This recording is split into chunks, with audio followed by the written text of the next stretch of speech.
राम राम दोस्तों। हर हर महादेव शंभु, काशी विश्वनाथ गंगे। दोस्तों, देवताएं अनेक हैं लेकिन भगवान एक है।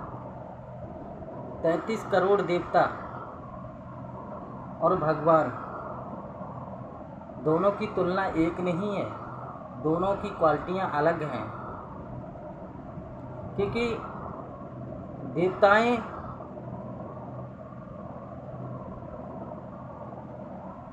कलाओं में बंधे हुए हैं। कभी देवताओं की 16 कला, कभी देवताओं की 14 कला,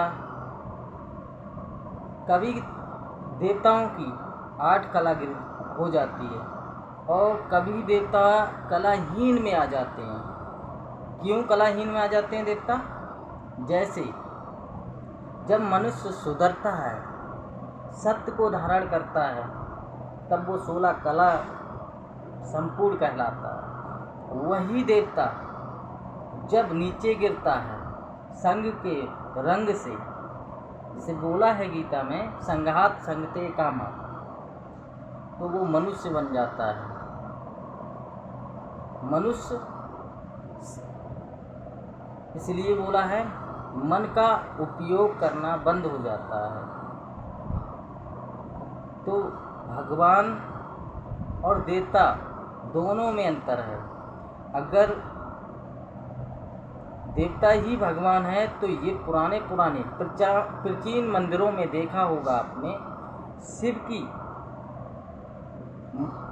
जो मूर्त है, अमूर्त जो दिखाई गई है, लिंग जो दिखाया है, तो चारों तरफ देवताओं के चित्र दिखाए, लेकिन वो विचित्र, जिसका चित्र ही नहीं है, वो विचित्र जिसे शिवलिंग के रूप में दिखाया है, तो उसकी सब उपासना क्यों कर रहे हैं? भगवान एक है, देवताएं अनेक हैं। जो 33 करोड़ देवताएं दिखाई गई हैं, उस शिवलिंग की उपासना कर रहे हैं। राम ने भी उपासना शिव की की।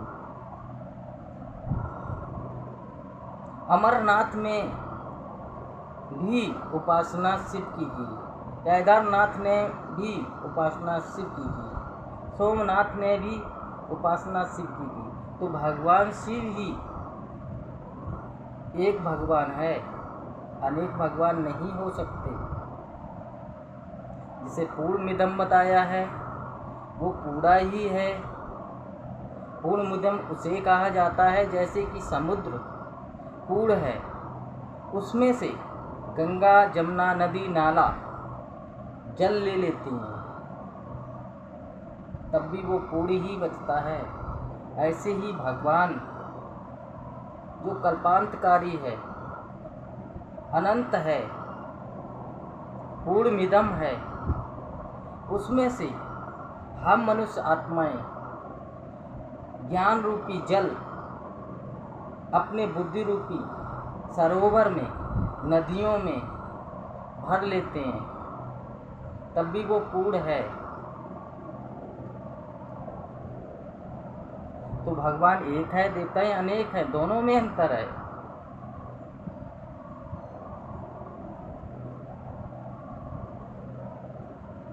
आ रही है भाई समझ में बात आपके? तो भगवान ज्ञान का सागर है, आनंद का सागर है, सुख का सागर है, अकाल मूर्त है, जन्म मरण से न्यारा है, जिसका जन्म ना होते देखा, ना उसे किसी ने मरते देखा, ना उसकी माँ है, ना कोई बाप है, वो अजन्मा है। भगवान का सिर्फ दिव्य रूप दिखाया है, दिव्य रूप, जिसे प्रवेशतुम गीता में बोला है, मैं जिस तन में प्रवेश करता हूँ उसे मूढ़मती लोग नहीं पहचानते। जैसे कोई भूत प्रेत आत्मा किसी तन का आधार लेती है तो खुद का शरीर नहीं होता है, तो वो अपनी एक्ट करता है, अपनी वाचा बोलता है, अपनी वाणी बोलता है। तो भूत प्रेत आत्मा किसी तन का आधार ले सकती हैं, तो भगवान किसी तन का आधार नहीं ले सकते हैं।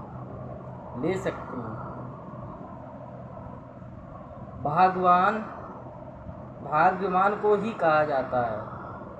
भगवान का धाम गीता में बताया है कि हे अर्जुन, मैं यहाँ का रहने वाला नहीं हूँ, मैं परमधाम वासी हूँ, आत्मलोकवासी हूँ, शांति लोक का वासी हूँ।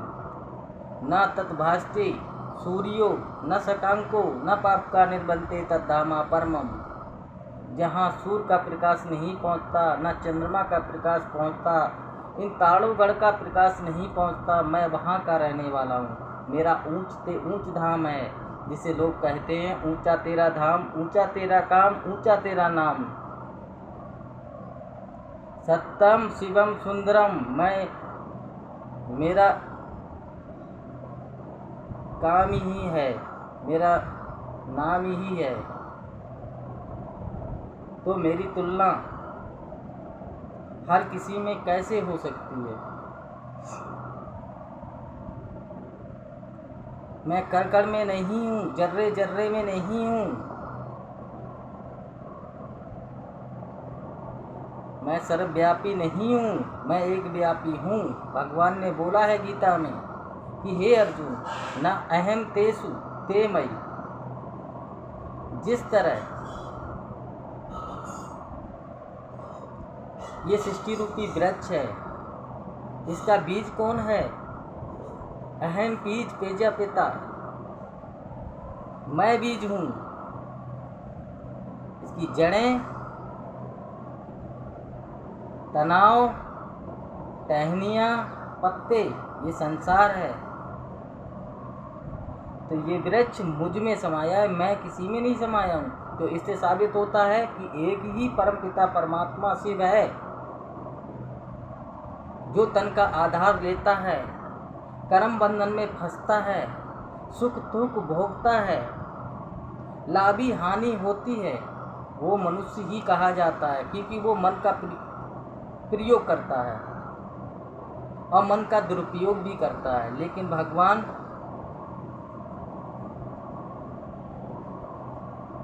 अजन्मा है, कल्पांतकारी है, आदि मध्य और अंत का भी ज्ञाता है। राम राम दोस्तों।